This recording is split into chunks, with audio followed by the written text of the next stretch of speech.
여러분 안녕하세요. 손호라인입니다. 갑상선 결절의 진단 7번째 강의 시작해 보도록 하겠습니다.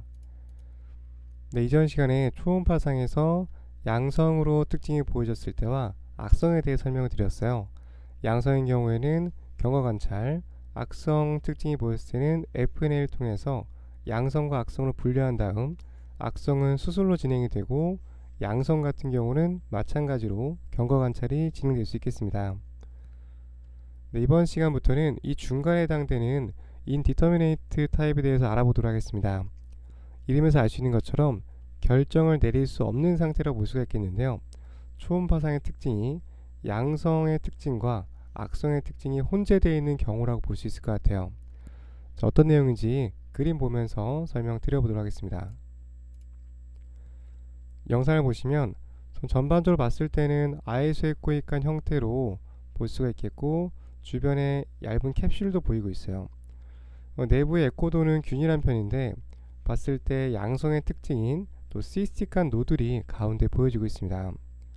하지만 또 추가적으로 이런 석회성 물질이 동반되어져 있기 때문에 양성의 특징과 그리고 악성의 특징이 동반되어 있는 그런 결절의 형태라고 볼 수 있습니다.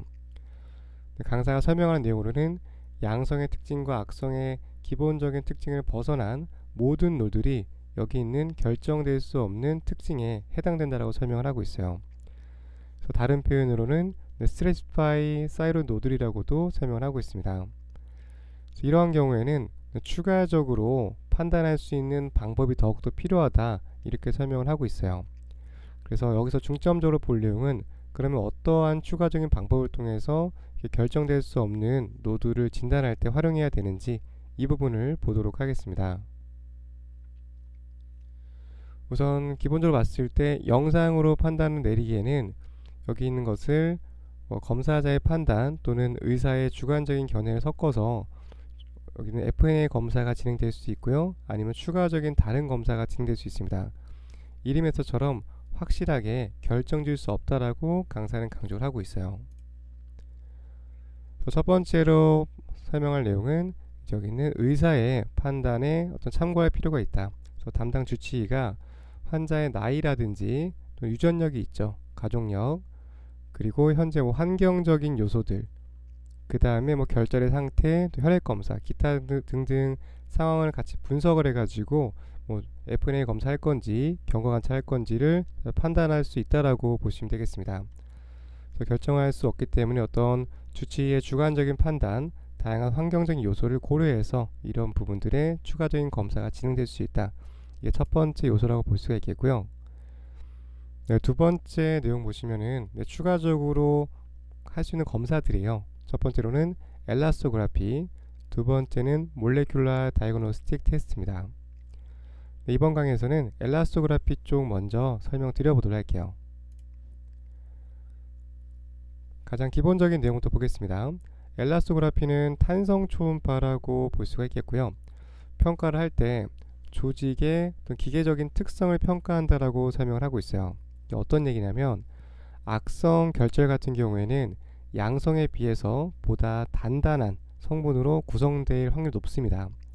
주변 조직이 치밀하기 때문에 이런 식으로 단단하게 구성이 되고, 양성 같은 경우는 여기에 비해서는 좀 소프트한 구조물이라고 좀 설명을 할 수가 있어요. 그래서 봤을 때 여기 있는 성분을 분석을 해서 만약에 영상으로 봤을 때는 양성으로 보여지는데 내부에 엘라스톨 띄워봤더니 조금 단단한 성분이 나왔다더라, 이렇게 되면 악성의 가능성을 가질 수 있는 요소가 포함이 되어져 있죠. 그래서 강사가 설명하기로는 잠재적으로 이러한 스트래티파인 노드를 사용할 수가 있는데 바이옵시가 필요할지 또는 필요하지 않을지에 엘라스토그라피를 적용해서 이런 인디터미네이트 타입에 도움이 될 수 있다라고 보시면 되겠습니다. 해당 영상 한번 보겠습니다. 엘라스토그라피 가장 기본적인 내용이죠. 여기 소프트라고 쓰여져 있고 하드라고 쓰여져 있는데요. 빨간색 쪽으로 갈수록 좀 연한 부분이고, 이렇게 파란색 쪽으로 갈수록 단단한 부분을 볼 수가 있어요. 영상에서 보시는 것처럼 이 부분에 결절이 의심이 되고 있는데 파란색으로 보여지기 때문에 주변 조직에 비해서 좀 단단하다는 것을 예상해 볼 수 있습니다. 양 옆에는 엣지 섀도우가 떨어지고 있고요. 이런 경우에는 또 추가적인 바이옵시라든지 이런 검사들이 필요할 수가 있겠죠. 엘라스토그라피를 통해서 이렇게 스코어를 매겨볼 수가 있는데요. 보시는 것처럼 양성 같은 경우에는 이런 식으로 녹색으로 표현되고 있는데 점점 내용물이 단단해지면서 파란색으로 진하게 표현되는 것을 확인해 볼 수 있습니다. 또 단순하게 결절의 초음파상 형태로만 평가하는 것이 아니라 엘라스토그라피를 통해서 결정되지 않은 요소들을 보다 더 평가하는 데 활용할 수 있다. 이런 내용으로 보시면 되겠습니다. 네, 다음 시간에 계속해서 엘라스토그라피 설명드리고요. 그 다음 파트까지 쭉 이어서 설명드리도록 하겠습니다. 네, 이것으로 강의 마치겠습니다. 감사합니다.